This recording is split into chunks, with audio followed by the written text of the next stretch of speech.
Yeah. What's up, Anna? You in the building? Yes, I am. How you doing? Good, and you? Pretty good, thanks. All right. Yeah. Welcome to Global History Radio, everybody. We are here, just gonna go live right here. So it's a Wednesday evening. Couldn't make it last night, but we are here tonight, and I'm real pleased about that. Yes. Yes. Man, it has been an interesting week. So what is it that you've been hearing about Ukraine? A little stuff here and there. You know, the whole, I talked to you about the whole NATO situation, that I guess they weren't part of NATO, and Yeah. the whole racistness of the Ukraine, so to speak. Yeah, I mean, Ukraine's not Hungary. I mean, and it's not Russia. It's not, I mean, Russia persecutes gay people, and so does Hungary. And basically Ukraine is not xenophobic, does not have a reputation for xenophobia the way some of those other countries do. My brother said that the Ukrainians are not friends of the Jews. However, President Zelensky has a Jewish heritage. I mean, he's part Jewish or something. So I don't think that's much of a problem now. I was just looking again at the differences between the 2015 refugee crisis, where 300,000 Syrians tried to enter Europe, and now when there's over 1 million Ukrainian refugees, and they've been met with stuffed animals for the kids and welcomes and assurances that they would be helped. So that's I believe, is the racism that we're mostly seeing play out in this circumstances. And the racism from Ukrainians has meant it's terrible. I mean, they have actually been pulling Black people off the trains trying to get out. And even the coverage of it is problematic, because it's saying they're pulling Africans off the trains. Well, how do you know they're Africans? I mean, that there are a lot of African students in Ukraine, so it's likely, but you don't know that. I mean, Ukraine is not all white people. It's only mostly all white people. So, right. Yeah, so that's there's now 1,600 African students holed up in a bunker in Ukraine and they can't get out. So yes, Ukraine wanted to join NATO and North American Treaty Organization, which was started after World War II. And after every world war, God, what a horrible concept. People try to prevent it from happening again. After World War I, there was the League of Nations, which didn't get anywhere. And after World War II, there was NATO and the United Nations. And I think we've talked about this, the mentality, because people lived through World War I and II. So that's just, I mean, it's pretty amazing when you think about that, and some of the people that were still trying to make the world a better place. I just admire them. I admire them a lot. And then there were people that went through World War II and stayed in Europe to fight fascism. So, I mean, to fight communism. So, yeah, I mean, people didn't, I mean, Putin didn't want Ukraine to join NATO because he didn't want a NATO country right on his border, which is kind of doesn't really make sense to me, but that goes for everything he does, because who said just because they're on your the whole point is to not declare war. So and then people are getting in trouble people in Europe are getting in trouble for saying this is the first time something like this has happened in my lifetime. Younger people are saying that. And I mean, there was the Bosnian Civil War in the early 90s, and people are talking about a no-fly zone. And that means that when you declare a no-fly zone, that means you have to shoot down any plane that enters that space. So President Zelensky addressed the U.S. Congress. He is asking for a no-fly zone, but most people think that's that's not a good idea, because if a U.S. jet shoots down a Russian jet, that is World War III, or if a NATO does it. I mean, if I was in Ukraine, I would be feeling like it was World War III and I would want anything to happen, but the rest of us don't. So it's pretty, I mean, the president of Ukraine, Zelensky, as I said, addressed Congress. He's going out and meeting with soldiers. He's not hidden away. He's staying. There's a lot of countries where the leader just flees to safety when there's problems, and he's not doing that at all. He's staying right there. So, and I mean, Putin bombed a pediatric hospital. He's just, I mean, targeting civilians is a war crime. And then he's lying. The Russian media is state controlled, so there's a lot of misinformation and lies going out. So what happened last week was during a live newscast, another journalist ran on screen and held up a sign saying, "Don't believe the lies, we are at war." That is really brave. She's been jailed and was actually released, but yeah, it's extremely brave. And so that's what countries can do if they can shut down the media like that. And then our friend Brittany Griner, one of the best, I guess she's considered to be like one of the best women's basketball players ever. is jailed in Russia, and she was supposedly carrying a vape pen and hashish oil. I mean, vape pens are so tiny, it's easy to like slip them in and forget. So I can see that happening, but I also think that she's been, or no, I mean, she's been playing in Russia since 2013. She knows the laws. She knows not to do something like that. So they could have planted it. And I was posting today that the BBC gave it coverage. And you know, I mean, the BBC loves to cover Americans being assholes, because I don't know. I mean, it's gotten some coverage in the United States, but it's gotten about as much coverage as women's basketball gets. So my friend Danette posted that she was going to write about it and people wouldn't like it. So I was like, oh, okay, Danette.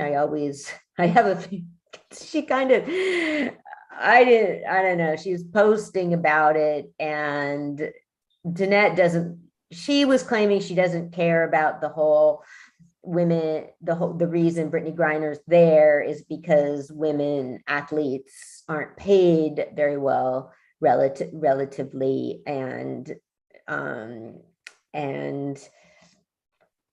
Danette saying, well, they're paying what the market affords or something. It's like, what are you talking? If they had more money, they would be advertising, and there would be more of an audience for women's basketball.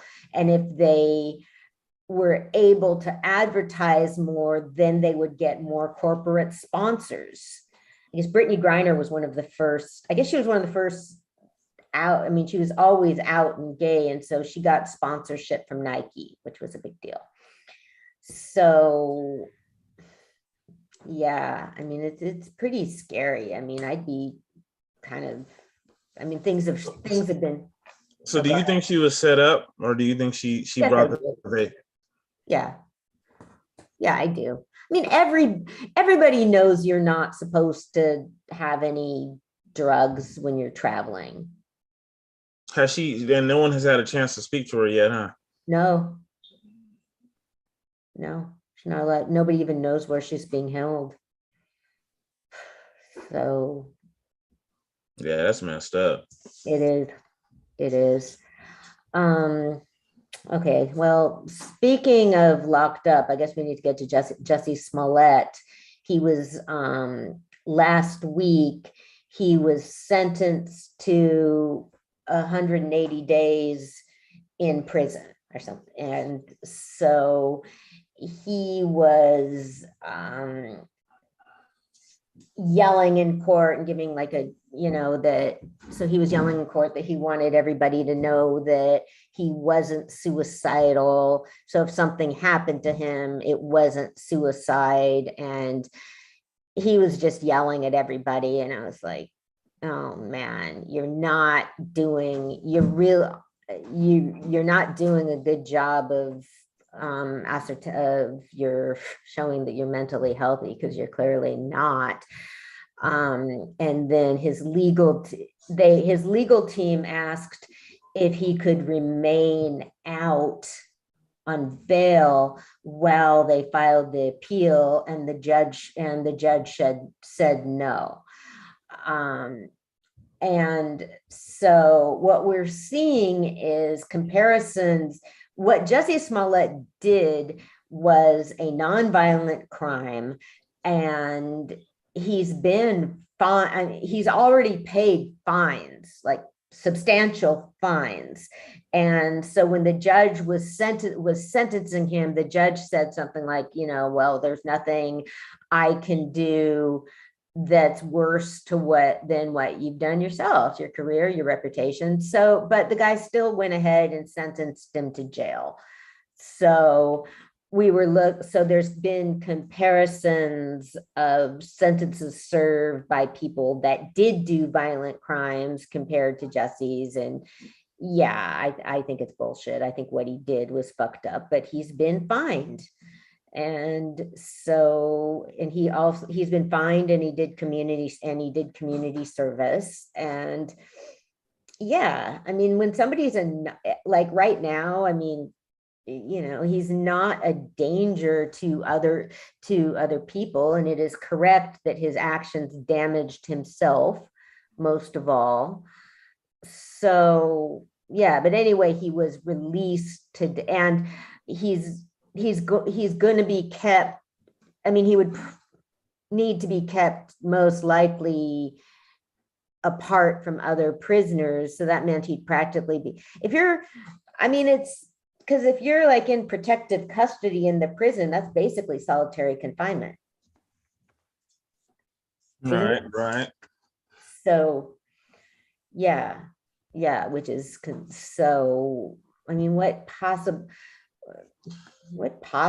good could it have done? And so yeah, I mean, he's from, so yeah, I mean, like, hey, fine him. I mean, yeah, I'm sure he's got to be pretty wealthy, but I mean, he's not Will Smith or somebody. I mean, he's been in a couple movies, he's been on TV. I mean, my God, he has his legal team and the fines. I mean, he's got to be really hurting for money. And I mean, he lost his job and people don't want to hire him now, and he's been embarrassed. And so I don't know. I mean, the thing that's just so, it kind of bugs me that he just keeps yelling that he's innocent. And that's just kind of annoying. Like, come on.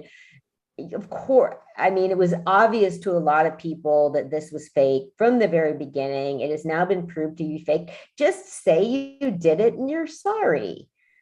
So, yeah, I mean, when somebody's claiming that that's just, but no, I mean, I don't want him to go to jail. I don't want anybody to go to jail unless they. So.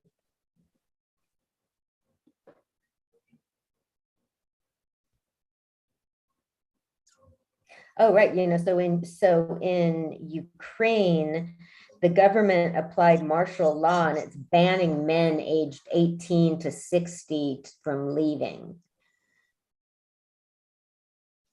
And why is that? So that they can stay and fight.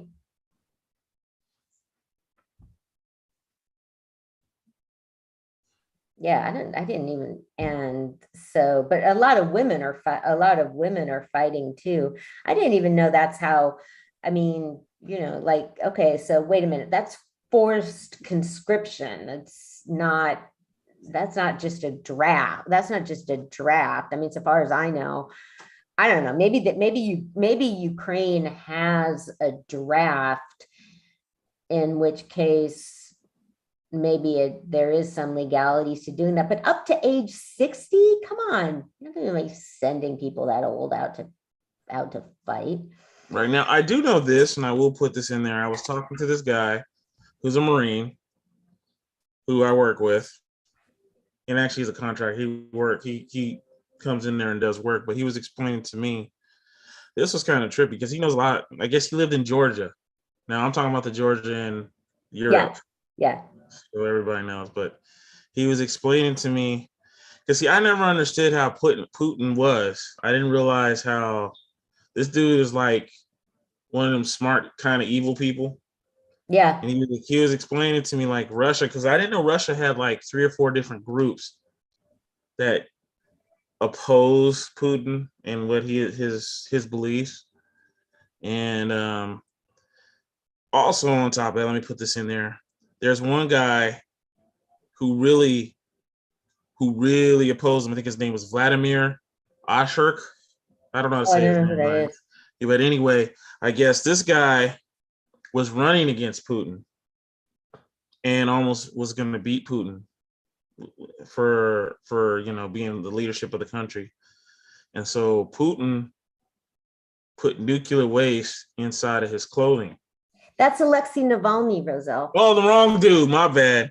Well, I'm close enough to it. I got the right We've name. talked about Alexei Navalny a lot.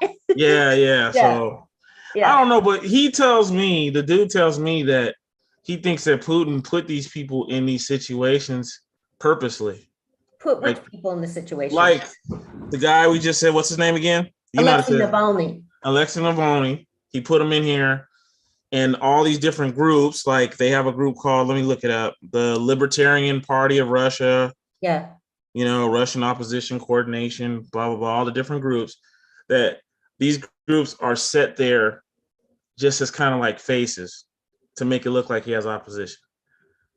Oh, yeah. And that's not the case with Navalny. I mean, Navalny has been in opposition to Putin for a long time, but yeah, that is definitely. So you agree with that? Oh, yeah. Okay. Yeah. Because I wasn't sure. I was like, man, with all these different groups, and it doesn't make sense. How come none of them are trying to fight? You know what I'm saying? Yeah. Or trying to fight back to him, but I guess they're not. But they're trying to come off like they're opposition to him. But you don't hear about them, so I don't know. Yeah. I mean, and it's not even.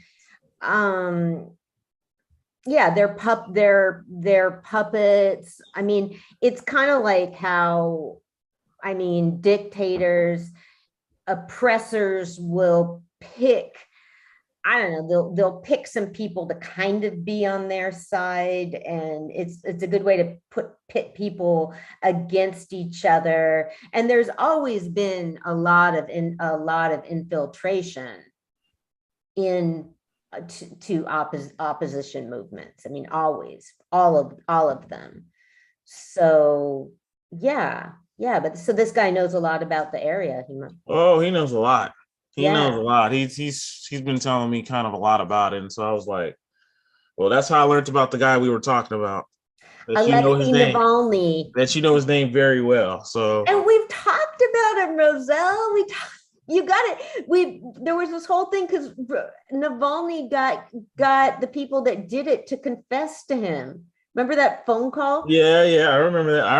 I remember we talked about it. Okay. I'm just saying he brought up, but there was a lot of different names that he brought up. Yeah. Navalny is, there's a lot of opposition. Yeah. There was even a lady. There was some lady too. There was a lady that was opposition, and she was part of one of them groups that I mentioned. Well, there was a woman leaders of the opposition in Ukraine. Her name was Yulia something or other. There's been some, and there's been, Russia's a dangerous place to be a journalist. Putin assassinates journalists readily. Yeah, I think you've told me about this guy before. He sounds really interesting. It would be great to have him on the show. I don't know if he'll come on the show. Is he kind of private? I don't know if he's one of them type of dudes that will come on the show, but yeah, it was good to ask him questions because he was a Marine and he kind of understands all the.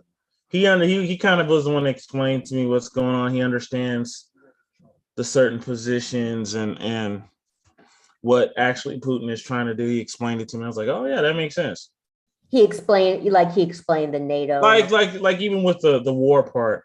Certain areas that he bombed that he's trying to set up to go in there like full-fledged. He's not really in there full-fledged yet, but he's setting up. He's setting up and getting in the little spots of areas that, because I guess there's certain parts of of Ukraine where they kind of side with Russia. Yeah, the separatists. Yeah. So he's trying to go to those areas and take those areas over where he has the people that kind of are with him. Yeah, because that's the part. Those are the people, because there's been a civil war in Ukraine from separatists that want to be part of Russia. So, I mean, it's confusing. It kind of, I don't know. It's like what happens. I mean, that happens on the continent of Africa because there's borders which separate people of different people. There can be people of the same nationality in different countries. So that's when you get I mean, but Putin, I was reading an article about it that it's just that Putin believes, I mean, he wants to bring the Soviet Union back. He thinks that Ukraine is part of Russia, that Ukrainians do not have their own distinct identity. I mean, they have I mean, there's all these countries that used to be part of Russia had their own languages and cultures anyway. But yeah, I mean, even before he started bombing, he'd already moved into the separatist area of Ukraine. Your friend must have said that. But yeah, I mean, so that's real tricky too. I always have a good time, like, because it should, I mean, because my brother was telling me that when the South seceded from the Union, that actually wasn't illegal, that they did have a legal right to do that. So yeah, so that was a crazy little historical fact that I didn't know about. So, we'll talk about government infiltrators. I was reading a book this past week by a journalist, and he was a journalist that broke stories having to do with the civil rights movement to try and bring justice to civil rights leaders that were killed. So one of the people he worked with a lot was a member of the FBI that infiltrated the Ku Klux Klan.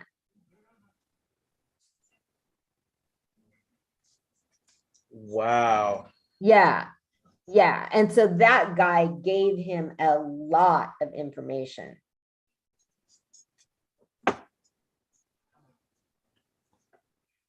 So, yeah. I mean, basically, I think the government just tries to basically infiltrates everyone so far. That's all I can come with, because I mean, they infiltrated the civil rights movement also.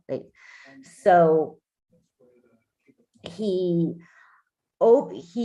broke so one of the first things he did was try to find the Ku Klux Klan member that assassinated Medgar Evers. So they did that, but then they wanted to go after like they wanted to go after the Grand Wizard, Cyclops, whatever, that gave the order to do it. So I mean, it was pretty interesting.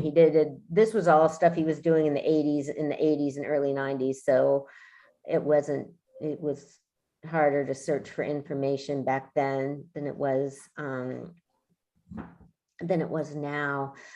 But even Medgar Evers' children and widow were there. And God, what happened? I kind of got the book was really sort of disjointed, because they also found the person that made the bombs for the explosion in the church in Birmingham that killed the 4 little girls. Oh man. Yeah.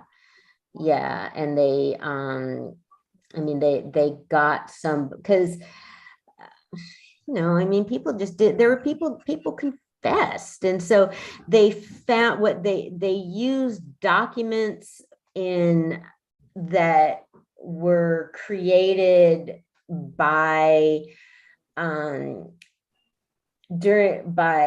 members of the government of Mississippi to try and maintain segregation. So that was one of the things they were using. that documentation. There was recordings. And so it was kind of, I mean, it was interesting because the process, because one of the reasons, because I've been helping out, or I've gotten to know Sharon Henry, who's running for district attorney against Krishna Abrams. And it's interesting because, I mean, prosecutors, in this book, he was talking about prosecutors he'd worked with, and these guys are just in the position of a lot of times of saying, I can't try this case. I can't. I mean, you have to have the evidence, you know, because you remember how you were asking like whether I could defend somebody I knew was guilty. So in a way, they're kind of, they can know somebody's guilty, but still not be able to prosecute them if they don't have the evidence. Very true. So you could do it then. I could defend somebody I knew was guilty. Well, yeah, I mean, especially if I don't know, man. See, one of the things, I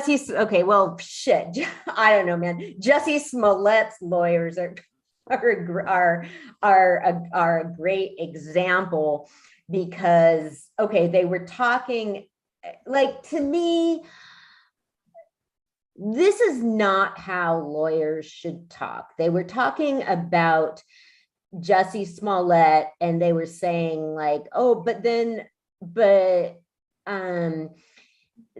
there are the Karens that call police on people and don't get any punishment. And they brought up the Central Park lady, you know, and the bird watcher. However, the district attorney did try and press charges against her, and the guy that she called the cops on didn't want to do it. So they couldn't. So it's like, that's a terrible example to use because it's not factual. And like there is so I don't know. I mean, to me, like, the rest of us, we can talk, like, when that sort of thing gets said a lot. And I don't counter it or challenge it or anything, because it's how people feel, and it's how people think. But lawyers are not supposed to think that way. And it's like, you're talking about very different crimes. And I was like, do you not know that in California now, it is a crime but yeah, I mean, it was like, come on, that guy, like, can you please use a different example, not one where the victim declined to press charges? So yeah, but I mean, I don't know, that would be I don't know, man. I don't know. I'd have a hard time defending but you know, I mean, well, the thing is, I mean, his lawyers, that's very different, because his lawyers they're not public defenders. They're private lawyers, and they can take the case or not take the case. And so they're certainly going to be making plenty of money. But yeah, but so that's very different. Then you do have the freedom to take or not take a case. But if you're a public defender, you get assigned a case, and you need to, if that's somebody that can't afford a lawyer, so you get assigned a case and you need to defend the person because that's your job and that's the law. So yeah, I don't know. I mean, I don't know, you know, I mean, I would just hope, I mean, you know, I mean, I think if I was in a position like that, I would just do all I could, I guess. And I don't even know if you're allowed to do this, to try and like get the person to like, I mean, if you're able to get the person to plead guilty, then you would be trying to negotiate a a fair sentence. I mean, it's within the, but that's real difficult too, because you can only work within, you're bound by the laws. You can't, and say if a certain, say if something's specified, if the guidelines are, you need to get this, like, yeah, you can work within those guidelines, but it's not really your opinion. So,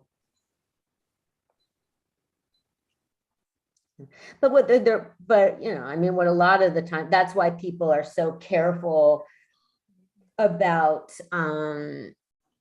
that's why you need to be so careful about what you say and what you do, because that's always, I don't know, like, that's why, that's how cases get, if a warrant was improperly served or something, then a case gets thrown out of court. And so there's situations, like there's real specific cases I'm thinking of where that happened to people, in the cases of people that were really fucking dangerous and should not have been, that should be locked up. So that would be very, very hard if you, like, okay, the law says that you need to release this person. So, I mean, there was just a case in Sacramento like 2 weeks ago where this guy killed his 3 kids, and he'd had a, he'd had a long ass record, the mother had a restraining order. I mean, people had attempted to handle this, to deal with this legally, and it didn't happen. And so, then in that case, it's like the murderers win in those sort of cases.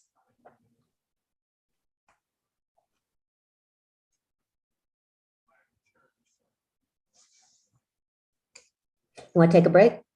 Yep, let's do it. Okay, we'll be back, people.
Hey.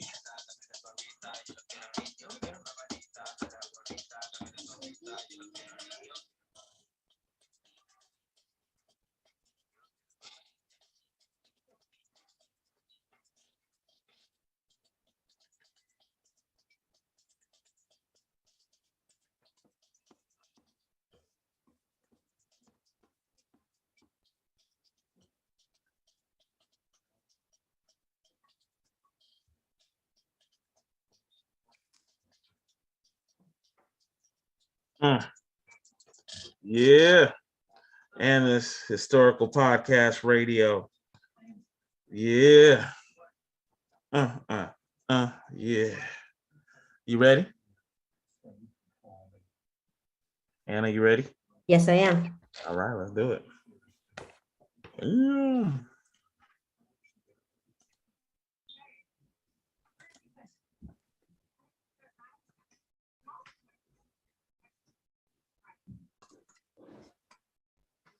We are back.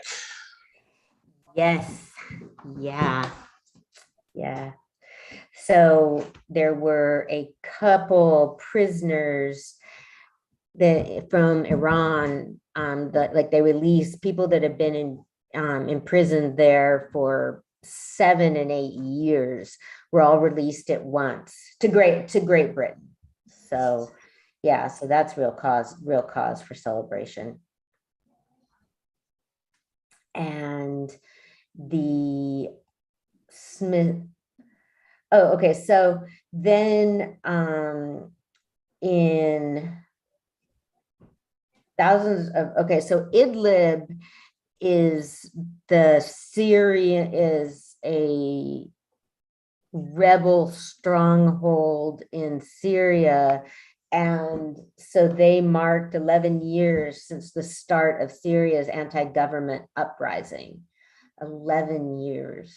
So they were protesting and holding up signs for Ukraine, hoping that the attention to Ukraine would bring attention to Vladimir Putin's other atrocities. So, because that was, okay, the Arab Spring was 2011, and I think it's more like 10 years, because the fighting the revolution in Syria happened later. It happened like a year or so after the Arab Spring. I remember that really well because I was babysitting my niece a lot. That's how I remember that my niece was born in 2010.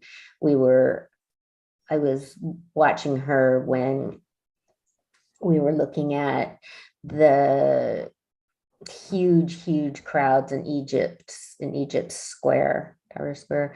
I was just talking with some friends of mine who are going to Egypt, and I was asking them about whether they're going to go to the new museum there, because I was talking about, because remember a couple months ago I was real excited because there was a parade of mummies in Cairo that were being brought from different parts of the country to the museum so they could all be together. And yeah, there was a huge parade and procession with trucks carrying the mummies. I just thought it was awesome. Get down, Logue. Get Get down. There was there was actually somebody else there who knew about the mummy parade. It was like oh yeah, it's not just me. And the Smithsonian Museum is going to give back its collection of Benin bronzes, and that's 39 pieces. And it's good because they're just doing it without, to my understanding, there has not been a big legal problem about it. They just agreed to do it because it was the right thing to do. So stuff is happening. A friend of mine's little kid had posted on Facebook that her son, who's about 7 or 8, had gotten interested in the return of antiquities. And yeah, they talked about it in his school. So he wanted to write letters to different organizations and stuff about it. So I was like, oh, okay, here's some information, more than you ever wanted to know. It's not bad. That's not bad that a kid is interested in that. That's pretty cool. Oh, it is, huh? I finally have a book I've been waiting for that's called Smashing Statues, which is real, since that's been happening so much in the past year or two. It's just real timely, and I know about it because the writer publishes a lot of articles that I've wound up reading about that issue. So she said that statues function to remind people of their place in hierarchies. That's pretty deep. And that's why they matter, and that's why it's important to think about whether it's right that they're there. And that, as many people know, the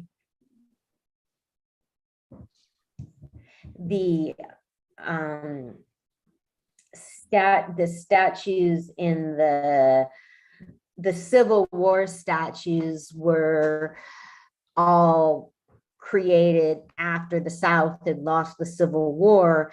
And then during Reconstruction, that's when they were doing all these sculptures, all these statues of generals.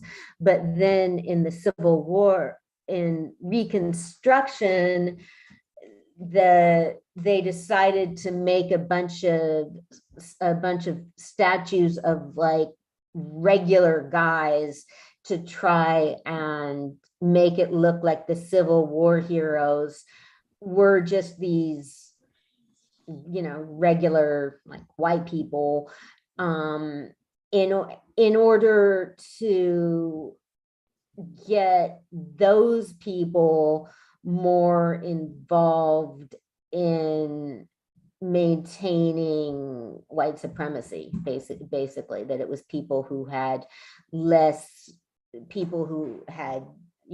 that were just also poor and had less stake in the whole thing. So that's when I guess now there's a whole lot of sculptures of just regular people in the, after they did the generals and all of them. So I've been waiting. So the writer, so she also covers art crime. That's pretty fucking cool, man. Her specialty is art crime. And so she was writing, I was just reading an article she wrote. Apparently Demi Lovato, who's a pop star, I didn't really know who they were. They're non-binary. So I guess Demi Lovato posted a whole TikTok showing her collection of Egyptian artifacts. So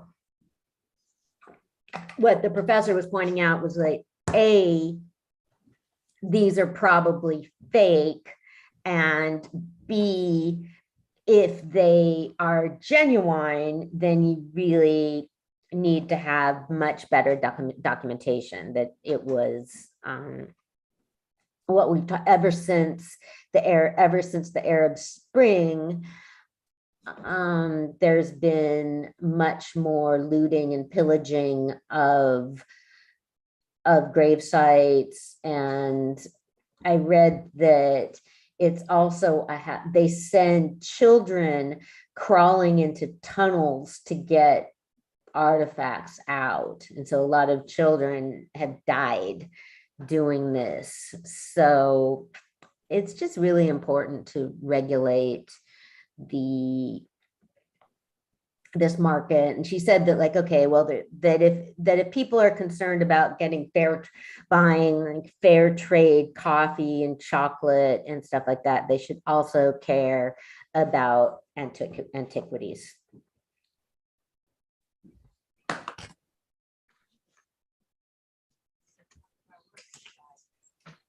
Okay. In Israel, the High Court of Justice has rejected an appeal that prevented the government from bringing over Ethiopians eligible for Israeli citizenship,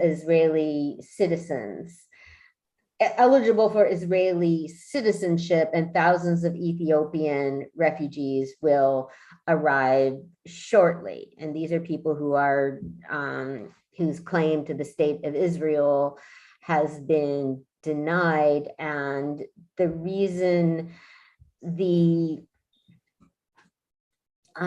been held up for a long time, and what brought it to a head was Israel, like every other place, is being much kinder to Ukrainian refugees than non-white refugees. But it's not, they're taking in Ukrainian Jews because that's still because that is what their law called the right of return, which means that, like, any Jewish person that wants to, Israeli Minister of Immigration, trying to find her name.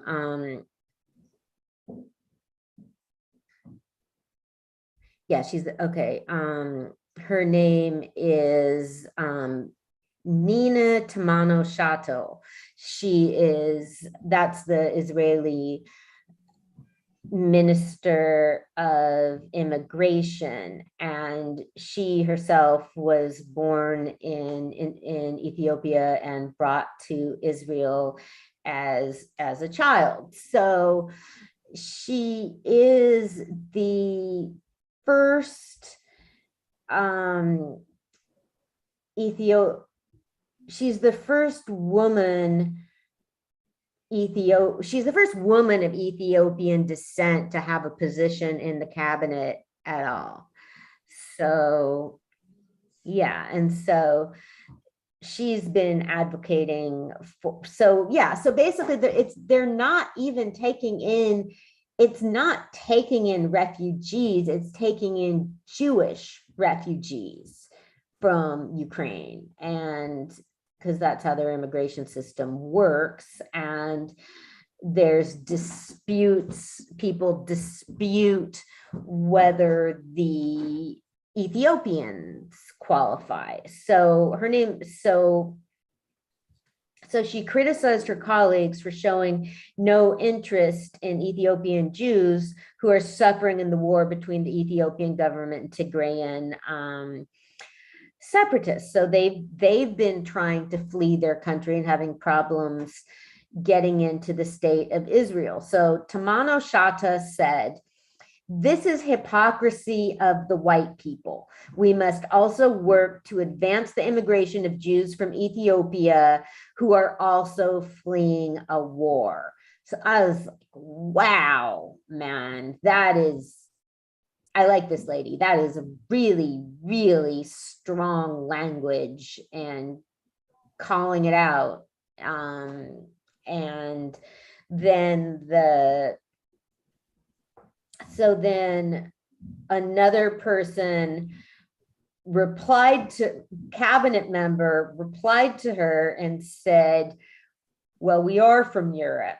So, it's a sort of thing in a way where you're like, okay, well, somebody just said what the rest of them are thinking, and you may as well get it out in the open. So Tamano Shata asked the guy to withdraw his remarks, and then another person tried to calm her down, but said that he was just joking.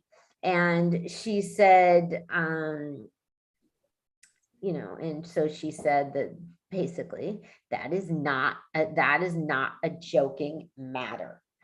So, over on our friends, Some of Men's podcast on Monday night, there was a discussion about laughter, which is great because it's such an interesting thing, and it can. You mean like laughter as in just wasn't laughter? That what yeah, wasn't that what Some of Man's thing was about? Were you there? I didn't see the last show. Oh yeah, it was about laughter. Yeah, I didn't watch the last show. Yeah. Okay. Yeah, and I mean, laughter. It's interesting because people laugh for many different reasons, and like it can just. Laughter can really, I love his topics. Laughter can really bring people together, and it can also really separate people. Like a lot of people laugh when they're nervous. So that so in an uncomfortable situation, that can be really hard because the other person can think that the person that's laughing is not taking it seriously.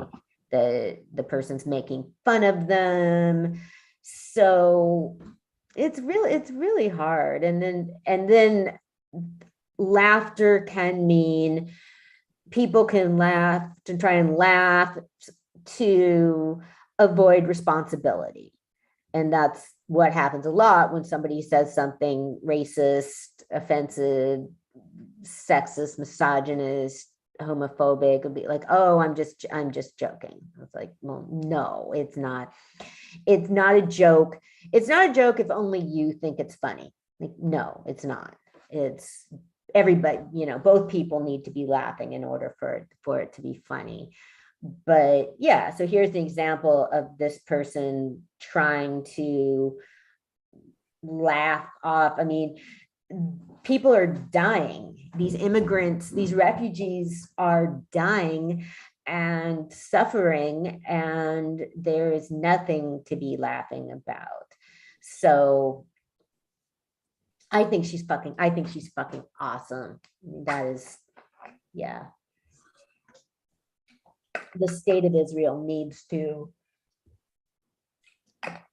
be held accountable for that bullshit, for this idea. And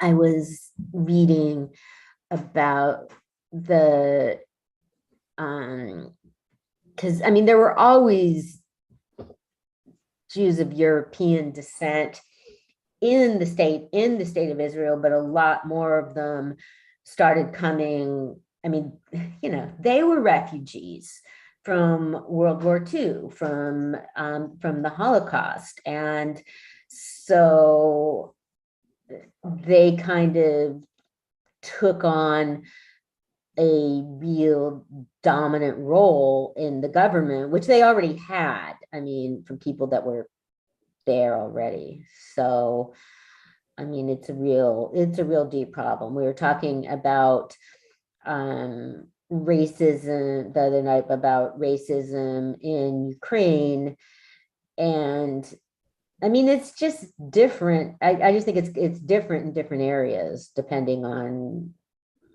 I mean, people on, I don't know. I mean, it's a trip if you go to some place like that where a whole lot of people look alike. It's just it's strange when you look at crowds in cities and in places like that. But Mhm. Mhm. So, we're not hearing much about the southern border these days. What do you mean southern border, like Mexico, you mean? Yeah. I know. But that could be just because, well, Ukraine's the biggest thing right now, so It is. you never know. I did hear something about China.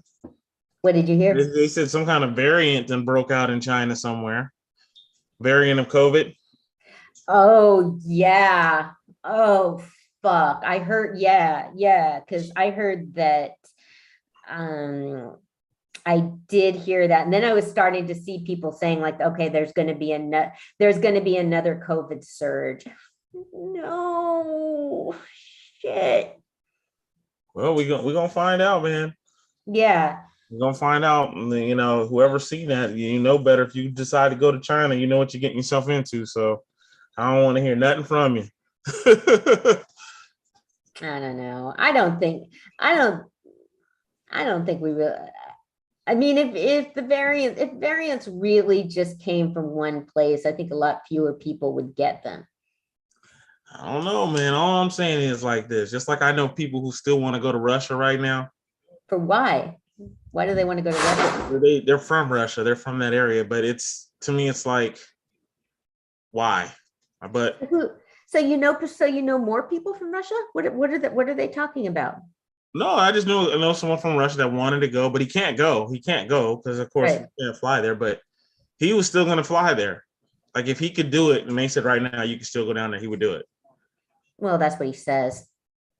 Dude, no, he would have did it. He would have did it. Trust me. So you talked with him about the war? No, the only thing I said to him was because he told me it was like when it first started, he was like, well, so far I still have my flight to Russia, so I'm going to still go to Russia for 2 weeks. And I'm like, dude, do you realize what's going on in Russia? And he was like, well, I was there during the orange, there was some other thing that would happen there. Some orange, what did he call it? The Orange Revolution. That was 2014. Yeah, he said he went there during then too. And well, yeah, because Russia's not being bombed. It's Ukraine that's being bombed. So yeah, but it's just the point, Oh, I know, but just to be coming from the United States. I don't know, dude. People is crazy. I still wouldn't want to go to Russia. I wouldn't. It's just but we're used to here. I mean, if that's his country, then he's more used to stuff like that. Hey, Eva, how you doing? There's my friend Eva, who is recently a great grandmother. Congratulations, Adriana. I think that's her. And then, oh shit, did Ricardo's girlfriend have her baby yet? Oh man, I'm old. Shit. These are friends of mine from a long, long time ago. I used to watch, I used to hang out with their kids, and yeah, so Eva's granddaughter and Angelica had a baby, and I used to and her son's girlfriend is so okay. So yeah, so Eva's now a great grandmother, but she's also going to have another grandchild with Ricardo and his girlfriend. I'll call you. So yeah, I mean, if he grew up there, people just have real different standards. That's true. I know some guys from Mexico. Yeah, they go to Mexico all the time. Yeah. Even when we were having issues with them, they still would go. So you're right. I guess if you know your turf. Yeah. That's what it is. Yeah, exactly. I mean, it's like how people that don't live in a city are scared to be in a city, or so, if it's what you're used to, it's just less of a big deal. So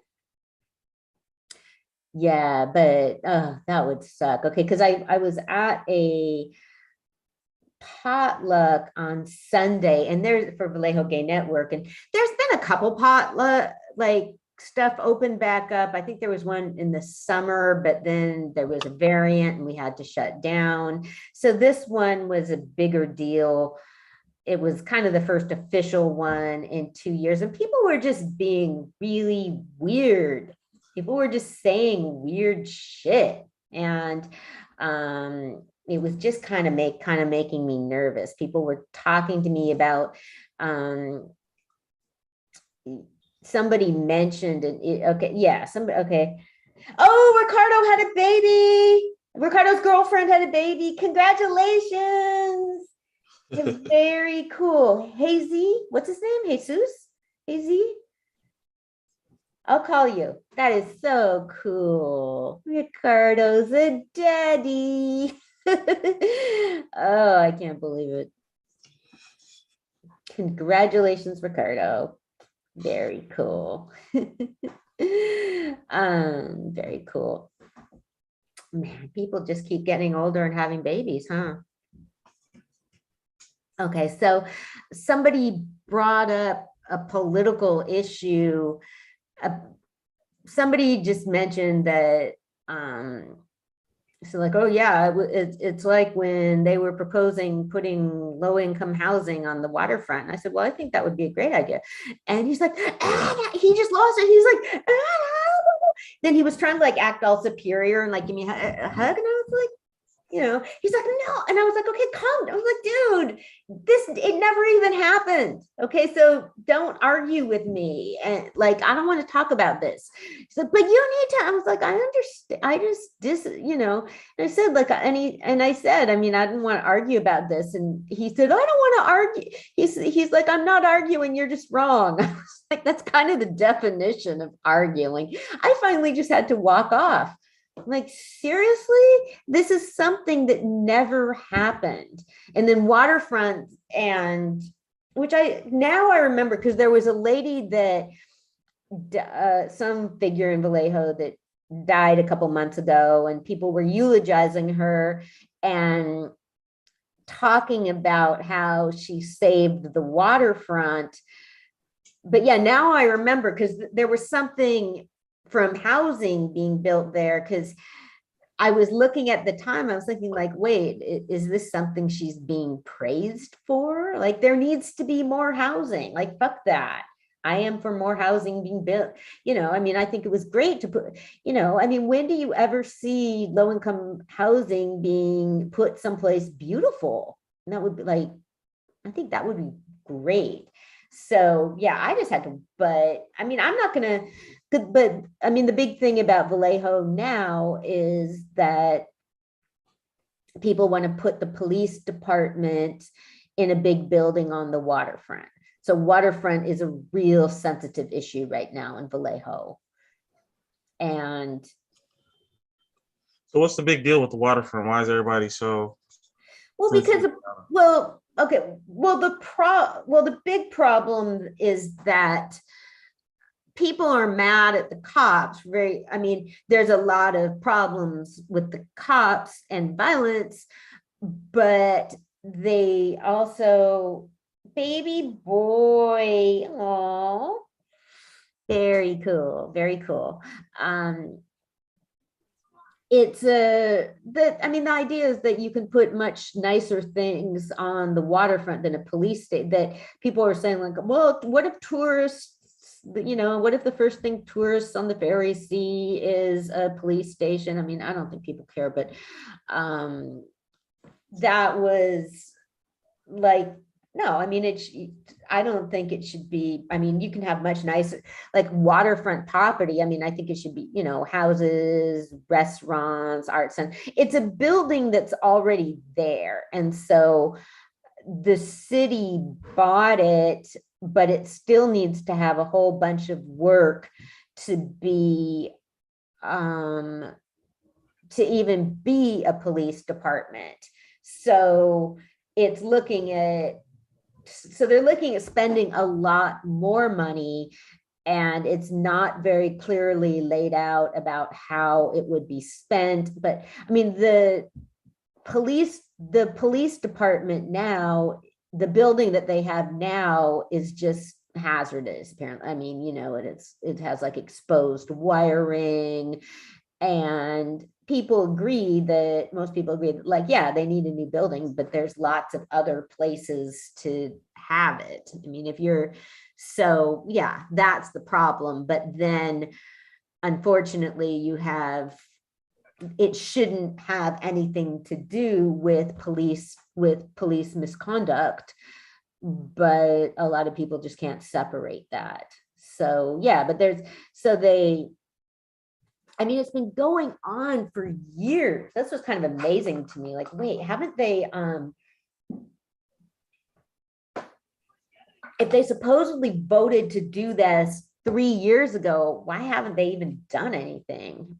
So it was put off for another 2 weeks. So hopefully they'll be able to look somewhere else. I mean, you know, I mean, a building right on it should be a community center or something. I mean, and also, I mean, it's kind of stupid because, like, yeah, cops are on their beat, but if you're looking at the waterfront, it does seem kind of, I mean, I do think a police station should be more centralized, and there's only 1 or 2 roads coming up from the waterfront. So it seems like it's really going to be a problem with traffic.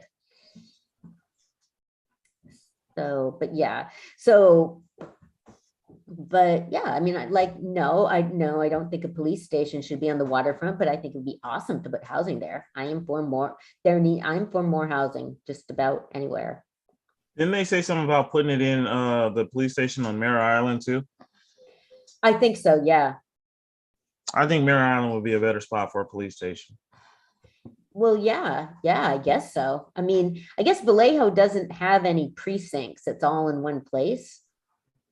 That seems really dumb to me. I mean, I wonder if they would just, I mean, you know, I think they'd be smarter, like, get it, like, because they own, like, I don't know. I mean, like, they have the police station now is kind of in the middle of town, and it's a big lot.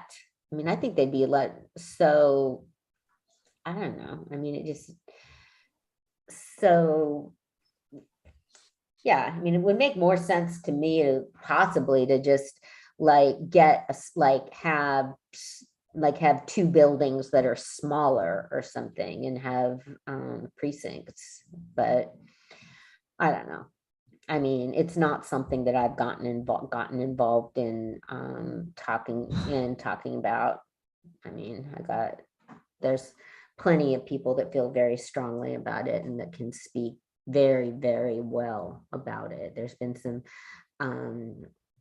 very interesting, I mean, there's people that put a lot of time into figuring out possibilities and looking at real estate. So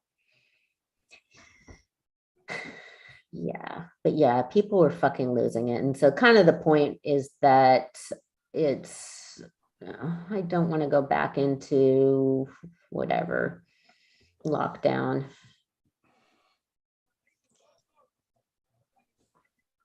Well, I don't think we'll have to. Hopefully, like I said, hopefully people learned their lesson. Yeah. From the last couple of times of all this. So yeah.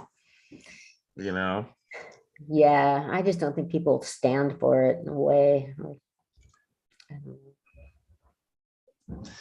We will see. Yeah. So I'm nervous. I'm trying to screen the film again about Frances Perkins, and not getting, God, it's so annoying, not getting a response back from where I'm trying to do it. So, okay, I got a quote that I thought was pretty fucking funny, and I'm going to read it. Okay.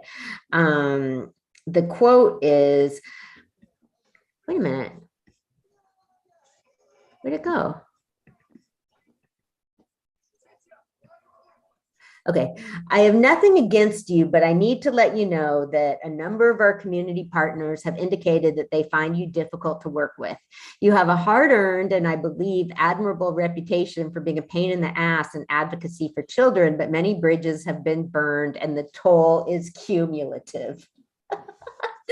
That's what somebody said about my dad.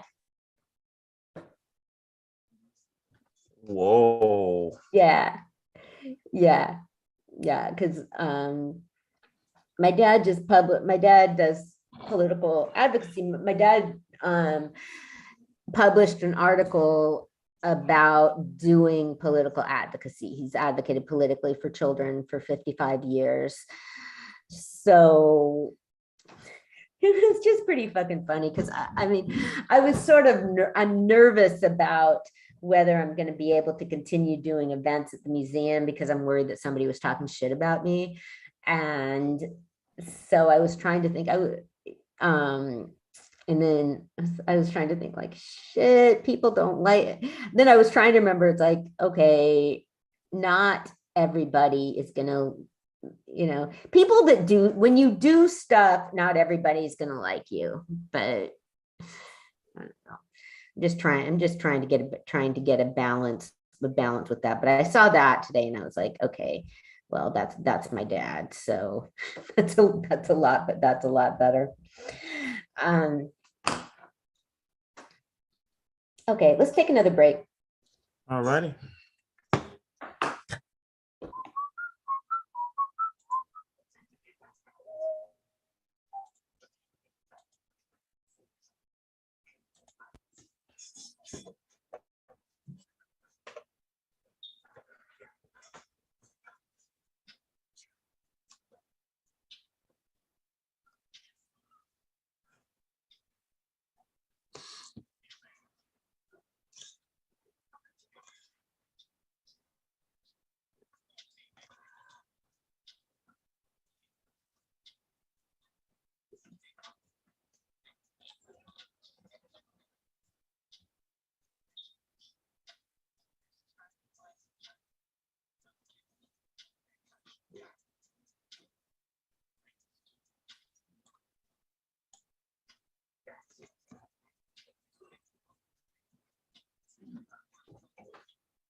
Shout out to Thug Nasty and Jay Oh, Thug Fetty. Nasty. Yeah. Woo. We back. Oh, hey, what up, Scott, Trika? Oh my God. Hey, I'm so sorry. I missed all these comments. Damn. I'm gonna-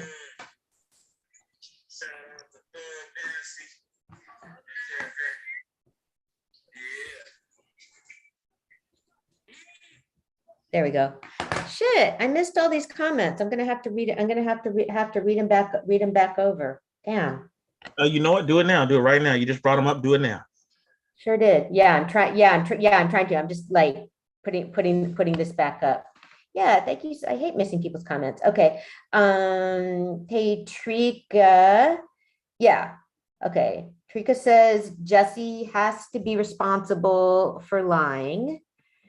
Yes. Yes, he does. All cases differ, but think of those locked up off of the lives of another. Yes. Our legal system is horrible. Scott, truth will always, I know. Yeah. I don't like when people laugh when nervous, when passive aggressive, no joke, distractions. Okay. One of the things, is Trika still there? Trika, Scott, hey, John Chard, how you doing? Yeah, I mean, it's rough because like being it's kind of involuntary, like, okay, if you're laughing because it's hard, but try and get a hold of yourself. So I was about to put this. Okay, I didn't even want to put this down in the comments for Some of Man, because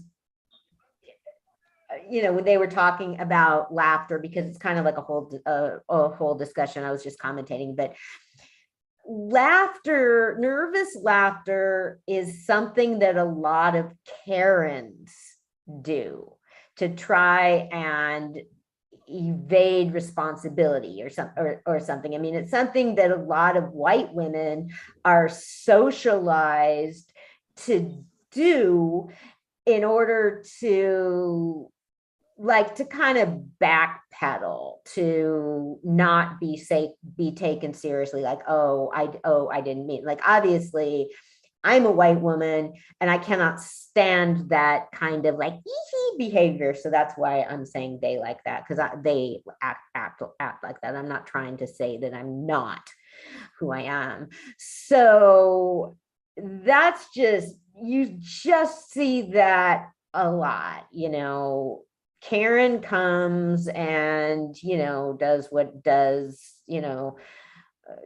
does her Karen thing to whatever, okay, somebody's sitting on the porch, somebody's waiting, somebody's in their car or whatever.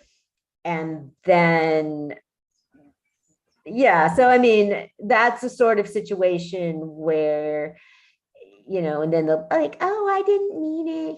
He. And that's a situation where when you're nervous and uncomfortable, you need to try and get your shit together and think about how your laughter is coming across.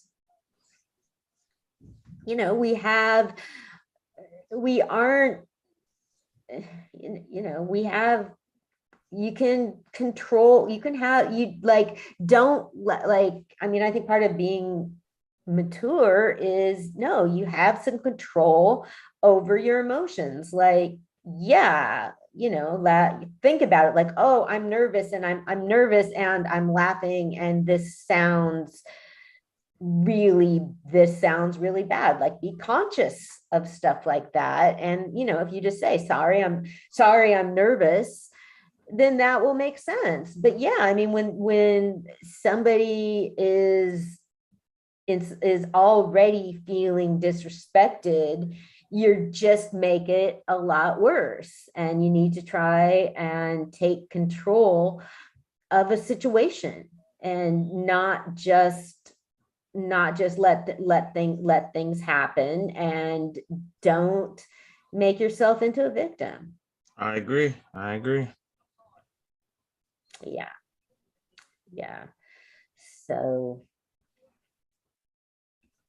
yeah, because I was on a plane, and this lady, I was like shutting my eyes kind of, and this lady got on and like kind of like smacked me with her stuff. And it really, yeah.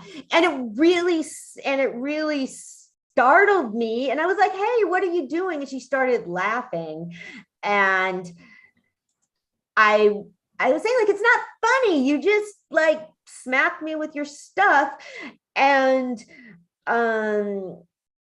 like, what are you laughing about? And I mean, I knew on some level that, like, okay, she's but yeah, it just made it like, wait, you didn't even just apologize. I mean, like, what, you're laughing? I was saying, and then the guy in front like asked if she wanted to trade seats with him, and I was like, I'll trade seats with you.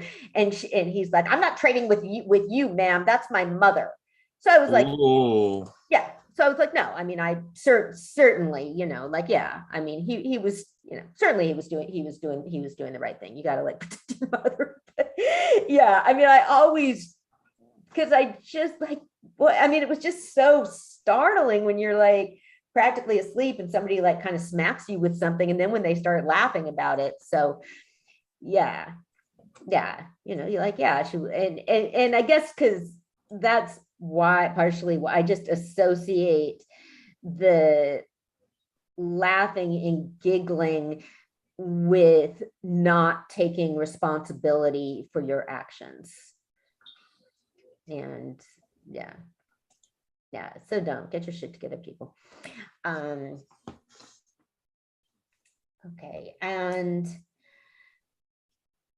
wait, there was some so, oh shit, I was taking down I was putting down some information. Okay, so the Marvelous Mrs Maisel ended Friday night. So that's a show that I've had a lot of fun watching on Amazon Prime. It's about a young Jewish housewife in the 1950s whose husband leaves her and she becomes a comedian. And it has amazing clothes. I mean, it just, the costuming is incredible. Everything she wears is amazing. And it's really funny. I mean, even the parts that it's becoming more and more of an ensemble piece. So her family is really funny. Her manager is just a really great character. So the character, you know, so Mrs. Maisel, her name is Midge or Miriam, is real. It's interesting. Like I go on Reddit. It's interesting that it's being played now when there's so much talk about comedians and what can you say, because she gets arrested for swearing on stage, and then she's friends with Lenny Bruce, the really famous comedian who was arrested. Have you ever listened to him? No, I never listened to him. Yeah. Age probably has. Yeah, I kind of lose my train of thought, but he was real instrumental to a lot of people, and I mean influential, and was arrested for obscenity. And there's a scene where, you know, and so she gets arrested for obscenities and stuff, but what she does is she's really thoughtless, and she really, like, she gets up to speak at a wedding that she wasn't even asked to speak at, and makes the bride cry because she makes some really insensitive comments. And then, okay, there's a great scene where Wanda Sykes plays Mom's Mabley. Oh, It's so good. Yeah. Yeah. And because there's a scene, Midge has traveled around. She's an opening act for a soul singer named Shai Baldwin. And so and then they're kicking off a tour at the Apollo. And Midge, she just has no idea what that even means, and she's all excited to hear Mom's Mabley, and so she's listening to the act. And I knew who Mom's Mabley was through Samson, but after watching that show, I went and watched some more of her videos, and I listened to a really good podcast about her. And so there's a scene where Mom's Mabley comes off stage, and, you know, Midge Maisel is like all sort of awkward and saying completely the wrong thing, and Mom's Mabley was just so sweet to her, and a guy is giving her a hard time, and she's like, oh, leave her alone. The crowd's gonna be hard enough on her. And then she says, it was nice to meet you, Mrs. Maisel. Welcome to the Apollo. She was just so sweet. And then the character of the singer, Shai Baldwin, is gay. So Midge goes out on stage and makes a bunch of jokes about that. It is 1958, and he is obviously not out. And so she found out he was gay, and she was nervous about bombing at the Apollo. And so she just says all this stuff. And so she gets kicked off the tour. And that was in the season 3. And so it's just a show, but there's levels of stuff. And so I felt like the show creators still want you to sympathize with her because she was kicked off the tour. And I was like, what the fuck? She outed him. I mean, she could have, and what happened after that, he, his management, like, kicked his manager that had been his manager forever, needed to, like, had to step down. He got new management and he needed to get married because just to try and like put the rumors at rest. So she's still feeling like, look what you fucking did. I mean, this guy had to go get married because of what you did. And so yeah, so she does that, and then she like makes a bunch of jokes about infidelity at a ladies luncheon, and ladies start crying. And so and then she's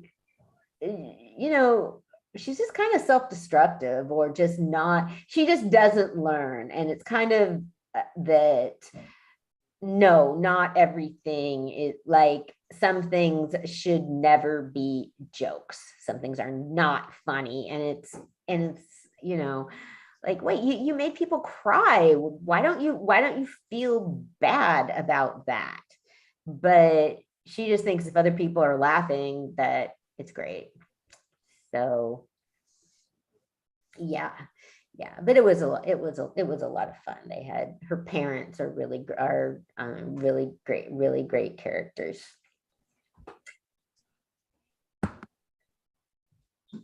So have you watched Mad Men yet? That's the deal, guys. What's that? That's okay. Yeah. Anybody that's listening, we're all waiting for Roselle to watch an episode of Mad Men. Roselle will watch it. He will watch it. Guaranteed. Days.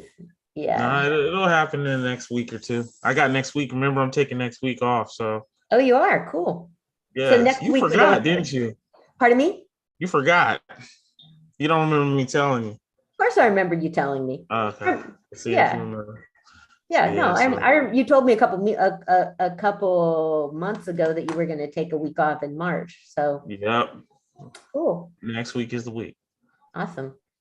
So, I will watch it then. I will watch Mad Men.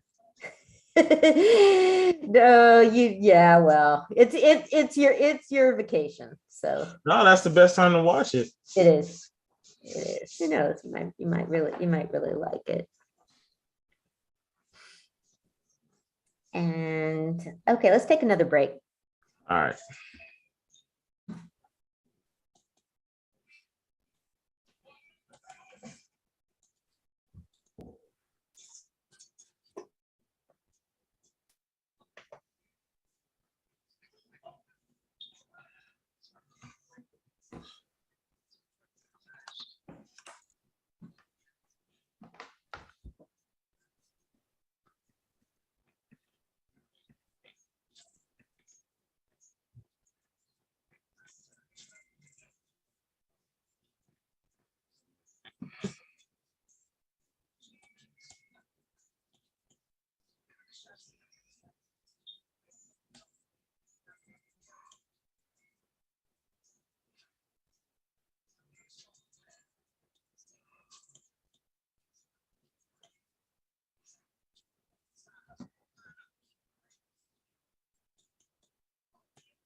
Yeah.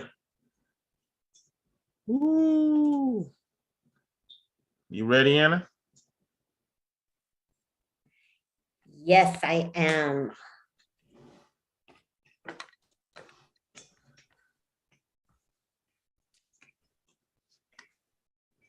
Okay. Going back on. Oh, I know. I think because I forgot. So I also watched Pam and Tommy because I had about that's right, because I was talking on it on the other show. I got it mixed up about Pamela Anderson and Tommy Lee, private sex tape of theirs was stolen and put online in the this was early 1995 or something.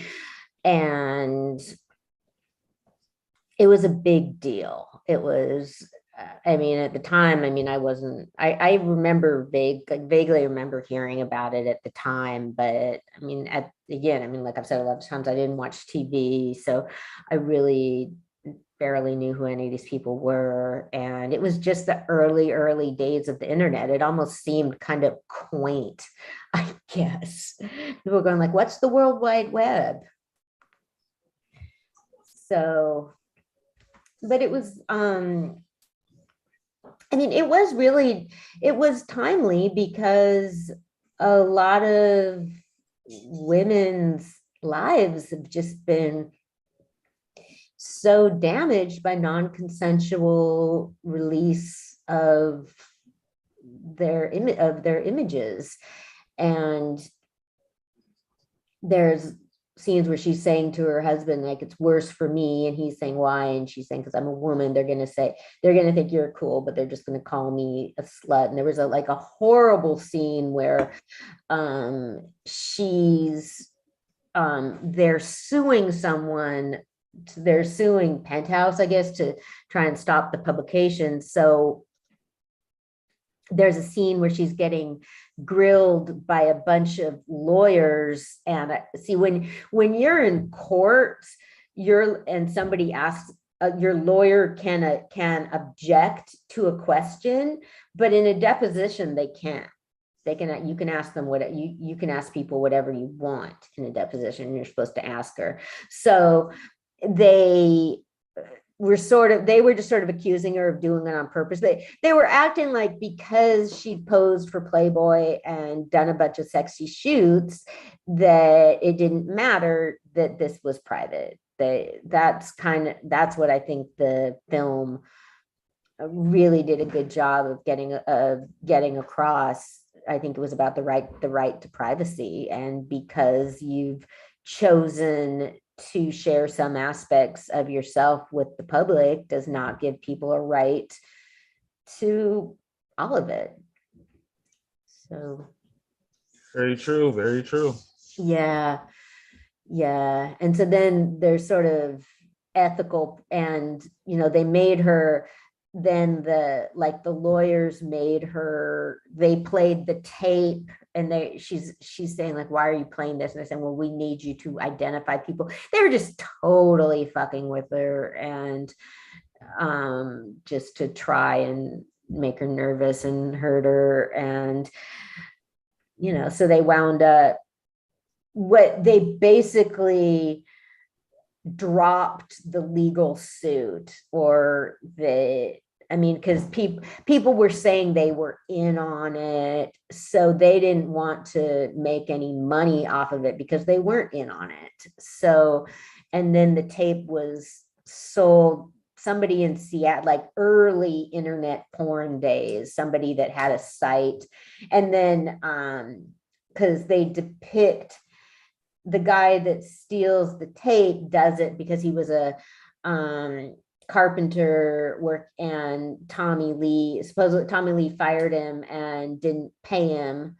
And then when he went back to the house to get his tools, Tommy Lee like pulled a gun on him and wouldn't let him to get his tools. So, like, I don't like, well, did you actually not have a contract for a huge job like this? Like, okay, well, instead of trying to, go to small claims court or something, you decided to, steal from them. And he didn't even, it's kind of, he kind of stole a safe. So if you steal a safe, you don't even really know what's inside it. So he didn't even make money. He wasn't that smart. He didn't make money off the tape. So, it serves him right. But yeah, it was fucked up. And it's just now, people, and like there's whatever you do in your past can just come back and haunt you. And it's kind of, you wonder, like there was a legal case in Europe about the right to be forgotten. I think there's services. I think you can pay somebody to, there's some ways where you can scrub your web history. I don't know if you can do that. Well, the government figures can do it. So they're trying to say there's a way to get rid of all your web history. Well, there was a legal case about it called the right to be forgotten, but that's kind of what I'm wondering about. I think that's what I'm trying to figure out. I think there's services. I think you can pay people to, I don't know, I guess, go back over sites or articles that you don't like and challenge, and I don't know how you do it, how you get people to take down anything they had. Like, okay, like if you delete your Twitter account, your tweets are still out there, right? You can go back over your you could go back over and delete all of your own tweets, but yeah, that would get rid of it. It would get rid of it, even if somebody like, so you could do that. I'm just trying to figure whether you could actually do that, because you see it sometimes. You know how when you are trying to find out about something and then it's just gone, but that's smaller.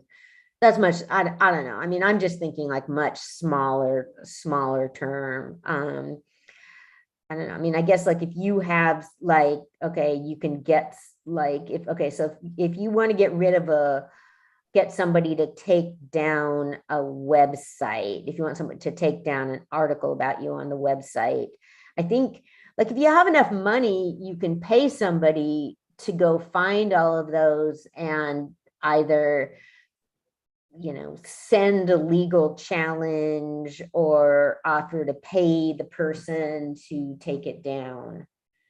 There's like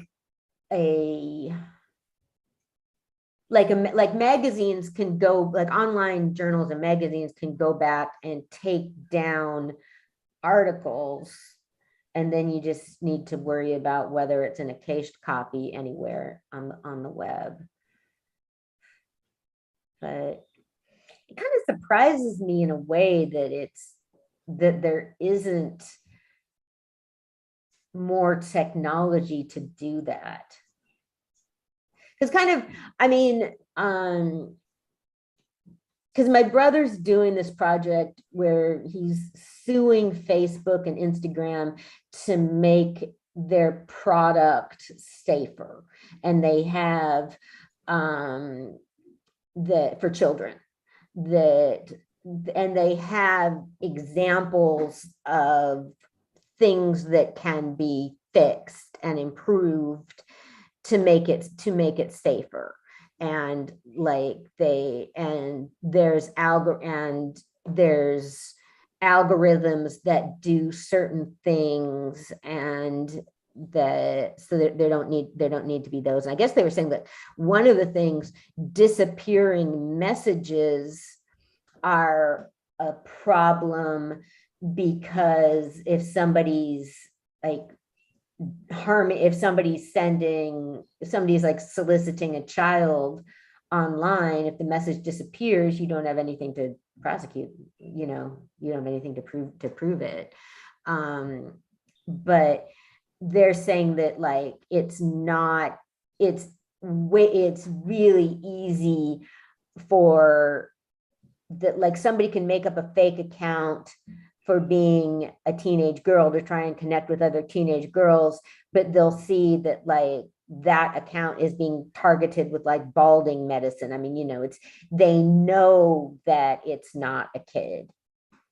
That's one thing I've ran into. Like my account got hacked on Instagram. Mm-hmm.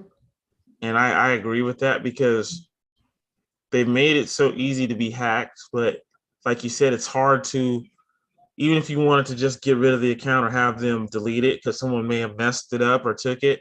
And you're right, I can see that happening. I can see that because mine's got taken.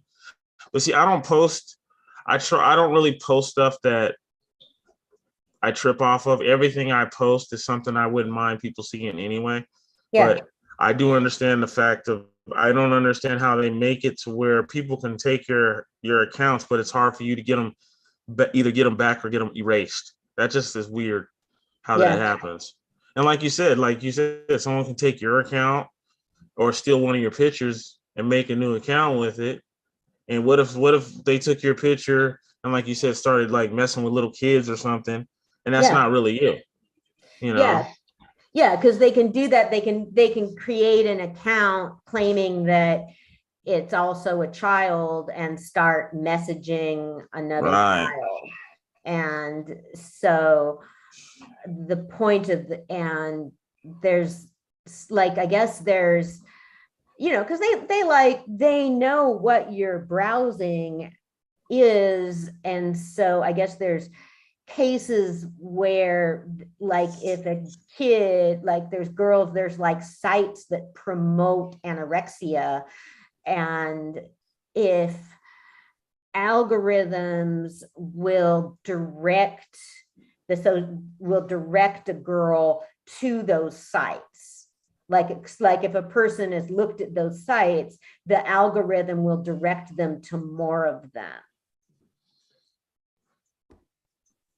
And I agree with that. My thing, like I said, my thing with it is on the other end of the people who take the account, it's harder to get it to where they can either get rid of it or take it back. I don't know why it's so hard. And like you said, my position is with the algorithms, they should know it's not you. If it seems like totally way off, mm-hmm. and people report it, even when you report it, they don't do nothing. Yeah. Well, I think part of it is, I mean, you have a life. I mean, you're not, but you're not gonna be so with like your account and all that, you're only going to spend so much time like trying to figure that out. But like perpetrators are going to spend a lot of time constructing accounts. So that's part of, they have to, so yeah, I mean, it's not easy, but it's not, I don't think it's difficult. And so, yeah, but so kind of the point is that, like what they're saying, what the legal case is saying is that the companies are able to make their product safer. They just haven't, because they always use this example of cars that, like, okay, our cars now aren't like they were in the 1930s because they've become safer, and we can do that with the internet, that the internet is a product, and there's laws about making products safe. I wonder, it seems like, I wonder why there isn't more ways to erase yourself on the web. Like Gmail has a real quick unsend feature, like real quick, if you send something, it has a real quick feature that lets you change your mind about it. But God, it's quick. It just surprises me that there's not more ways to do that there's not, like, why aren't there more ways to go scrub your past on the web? Yeah, I think the web was kind of, anyway, and I've always believed this. I think the internet was made to keep track of everybody anyway. I think it was one of them things that was just made for the people who want to keep an eye on you, to keep an eye on you. So they make it hard for you to, like you said, scrub your information. Because I think if people could do, there would be a lot of people that would probably do that if they could. But yeah, I don't think it's possible. I don't think no one will ever. If you've been on here, you're just going to be on here. Someone will be able to find something about you. they're not, if the government gets involved. They do that, if somebody's in espionage or something, they can. Well, Yeah, certain situations, but yeah, normal people, yeah, exactly. Unless we're, like you said, spies or something. It's just, it's made to track everybody. And I believe it's really no real way to get rid of everything off the internet, no matter how Yeah, hard you try. yeah, yeah. Yeah, it's pretty crazy, because now, there's people that have been on the internet their entire lives. So, Jesus, man, you'd be needing to try and go back and fix stuff you wrote when you were 12 or something. God, that'd be horrible. But they should be able to make it safer for children. So, Oh yeah, definitely. Definitely. yeah, I guess there's been since 2008, there's been 140% increase in teen suicide. Yeah, that's crazy. Yeah, yeah, really, really sad. So, okay, I guess we're about ready to wrap up. So we'll be back in 2 weeks, everybody. Yes, in 2 weeks, Ro is going on a little vacation. Rose going on Woohoo! vacation. You have a good time. Do you have any Oh shows? yeah, I will. Yeah. But before we completely go, I do want to give a shout out to all the artists that let us play their music Yes. on Duck Soup, Anna's Historical Podcast, and all the other shows too. Yes. We have a lot of artists here.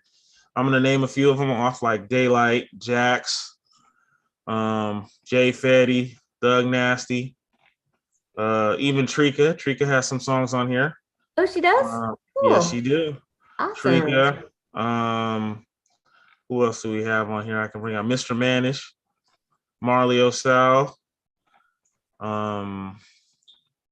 We have Tifa Love, Smokey Montana.